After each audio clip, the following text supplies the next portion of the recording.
Gereja Katolik dibangun di atas dasar iman para rasul. Jadi kalau Anda tidak dengar himbauan pimpinan gereja, pengganti para rasul, saya pastor mau bertanya, engkau anggota gereja mana kan? Engkau anggota gereja mana? Sampai tidak mau mendengar seruan dari administrator diosesan, seruan dari kardinal, bahkan seruan dari Vatikan.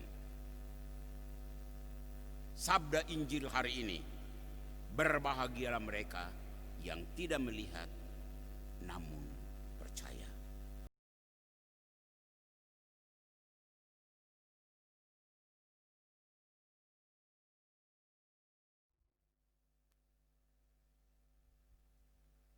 Pada hari Minggu Paskah ketika Yesus menampakkan diri kepada para murid, Thomas, seorang dari ke-12 murid yang juga disebut Didimus, tidak hadir bersama-sama mereka. Maka kata para murid yang lain kepadanya, "Kami telah melihat Tuhan."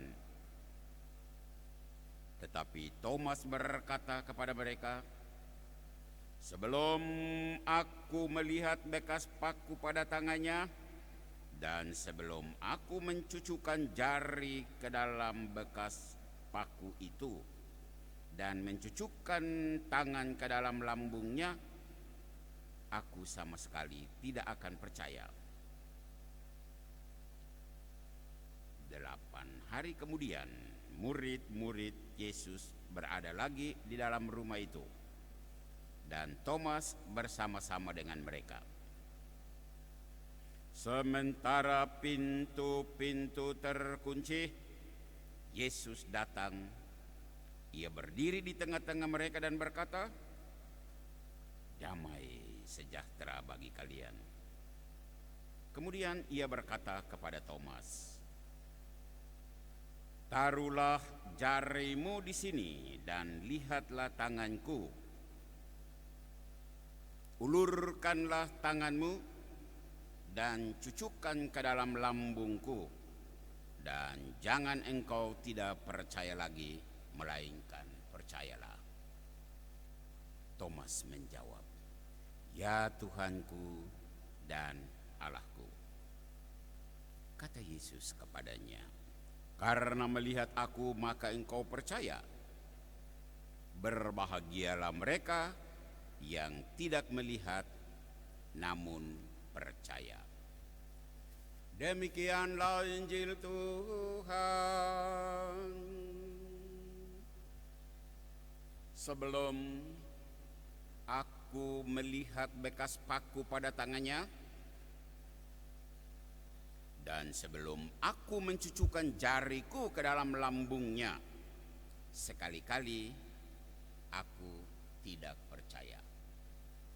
Bapak-bapak, ibu-ibu, saudara-saudari, umat yang saat ini mengikuti perayaan Ekaristi hari Jumat pertama di gereja, maupun yang saat ini sedang memantau siaran lewat misa live streaming dari rumah-rumah.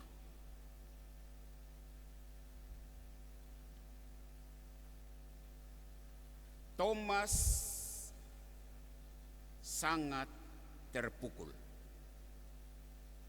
saat dia menemui kenyataan bahwa Yesus yang dia membayangkan bahwa dia akan menjadi Raja Mesias, ternyata disalibkan dan dibunuh.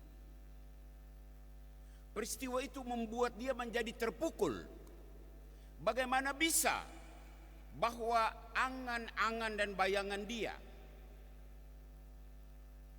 mungkin dia akan menjadi salah satu menteri dari kabinet Yesus, kabinet yang akan dibangun oleh Yesus, semuanya menjadi berantakan karena peristiwa kematian itu.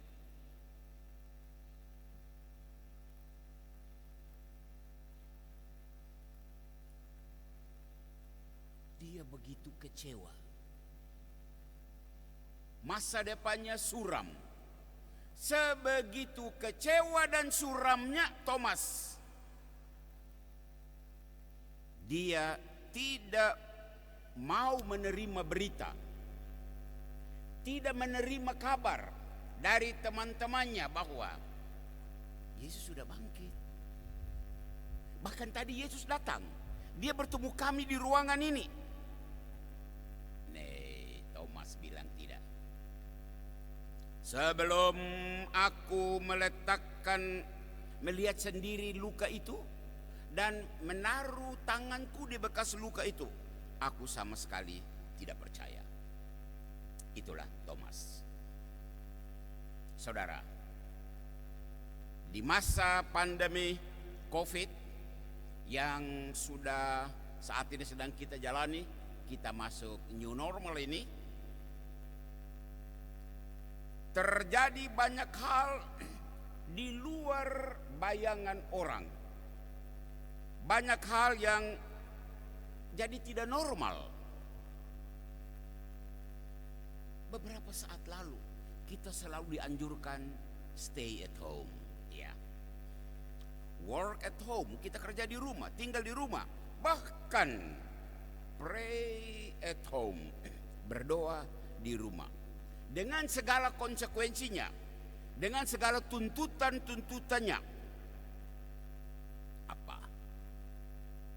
Kita harus pakai masker. Coba, ini saya pakai masker ini mengganggu sekali tadi, jadi saya turun naik terus. Harus pakai masker, harus cuci tangan, harus kita bawa sanitizer, dan jaga jarak. Ini lihat, duduk di gereja saja jarak 1 meter ini. Ini semua tuntutan dari situasi yang tidak normal ini.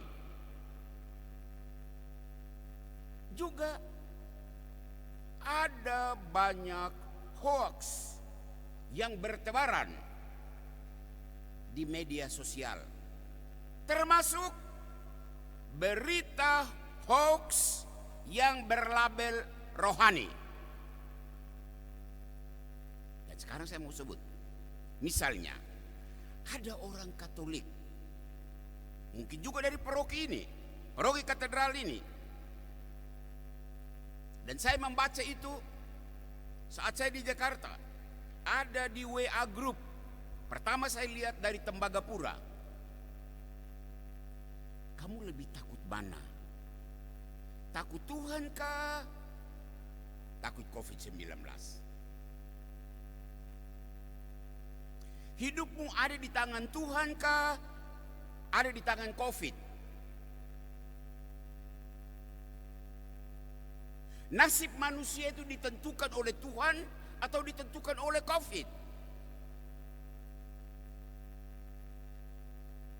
Menghadapi COVID, di mana imanmu? Imanmu ada di mana sampai kamu begitu takut akan COVID? Ya, kedengarannya begitu suci, kedengarannya masuk akal. Tetapi sebetulnya ini pertanyaan-pertanyaan dari orang bodoh. Saya pastormu, dan saya mau mengatakan hal itu. Begitu bodohnya. Mohon dengar baik-baik. Apa kata gerejamu? Pertanyaan-pertanyaan tadi itu, ya, dia akan masuk akal apabila kita berada dalam situasi normal, ya. Jadi kita kerja seperti biasa, keluar rumah seperti biasa, tidak pakai cuci tangan, tidak perlu pakai jarak. Itu pertanyaan tadi masuk akal. Dan itu catat baik-baik. Mereka yang membandingkan kuasa Allah dan kuasa COVID, itu pembandingan bodoh. Tuhan dan COVID itu tidak selevel. Apalagi situasi kita kan tidak normal. Saat wabah mondial seluruh dunia. Saat ini pandemi wabah, pandemi COVID, sehingga kita berada dalam situasi yang tidak biasanya.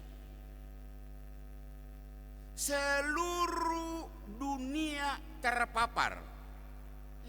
Bukan Timika saja.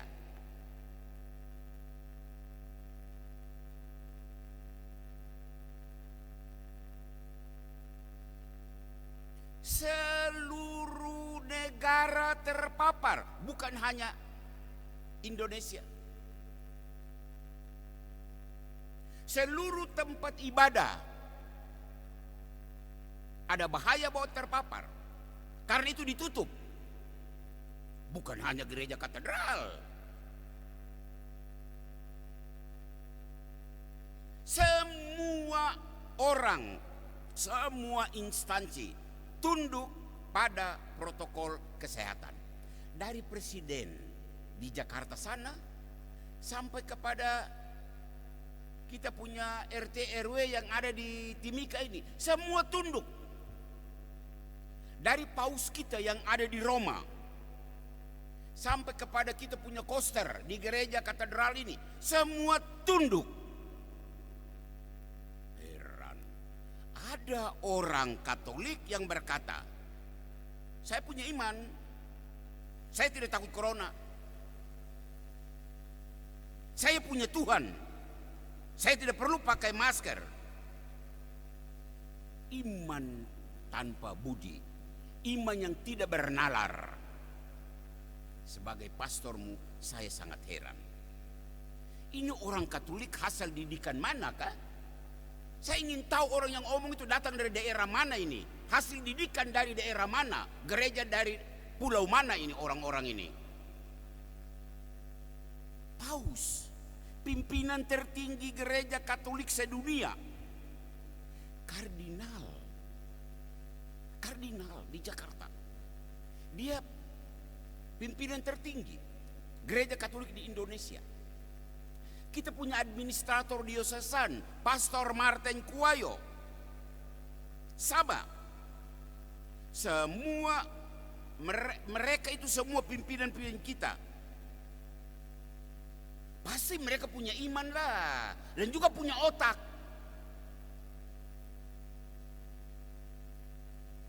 Artinya mereka mengikuti seluruh aturan dari pemerintah ini dengan pakai otak, tentu juga pakai iman. Masa engkau tidak patuh, engkau tidak taat? Orang Jakarta bilang, siapa lo? Kau itu siapa? Kau lebih tinggi kah dari paus? Kau lebih tinggi dari kardinal? Kau lebih tinggi dari kita punya administrator diosesan yang mengirim surat khusus supaya kita mematuhi protokol kesehatan? Atau apakah engkau seperti Thomas dan berkata, sebelum virus itu masuk di paru-paruku, sebelum aku terpapar tidak berdaya, sebelum aku berbaring dalam peti jenazah, sekali-kali aku tidak pakai masker. Begitu? Ayolah, bodoh tapi jangan bodohnya keterlaluan seperti ini. Malu saya sebagai pastormu.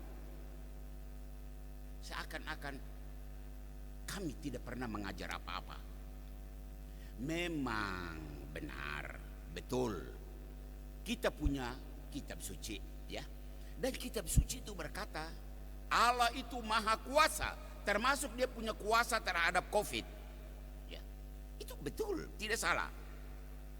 Tetapi jangan lupa, gereja, khususnya gereja Katolik, dia punya magisterium, dia punya paus, dia punya uskup, dia punya administrator diosesan, pengganti kedudukan para rasul. Mereka punya kuasa untuk mengajar, tentu atas dasar kitab suci. Dan pimpinan gereja kita itu minta, menghimbau, kalau bisa pakai akal sehat yang Tuhan berikan. Itu iman berbudi, iman yang bernalar. Dan iman yang berbudi itu, iman yang bernalar itu bilang, saat pandemi ikuti protokol kesehatan. Ya. Saudara, kitab suci berkata dalam bacaan pertama hari ini, kamu dibangun di atas dasar para rasul dan Kristus sebagai batu penjurunya. Efesus 2 ayat 20. Nah, gereja Katolik dibangun di atas dasar iman para rasul. Jadi kalau Anda tidak dengar himbauan pimpinan gereja, pengganti para rasul, saya pastor mau bertanya, engkau anggota gereja mana kah? Engkau anggota gereja mana? Sampai tidak mau mendengar seruan dari administrator diosesan, seruan dari kardinal, bahkan seruan dari Vatikan. Sabda Injil hari ini, berbahagialah mereka yang tidak melihat namun percaya. Begitulah. Berbahagialah warga umat paroki Katedral Tiga Raja. Walaupun Anda tidak melihat karya Tuhan lewat para gembala gerejamu, namun percayalah bahwa yang diajarkan, yang diserukan, yang dihimbau oleh pimpinan gerejamu tidak keliru. Tuhan memberkatimu, Tuhan memberkati kita semua. Mari kita memasuki fase baru ini, ya, dengan memakai otak, iman dan harapan agar kita selamat ke depan. Amin. Kita hening sejenak untuk merenungkan firman Tuhan ini.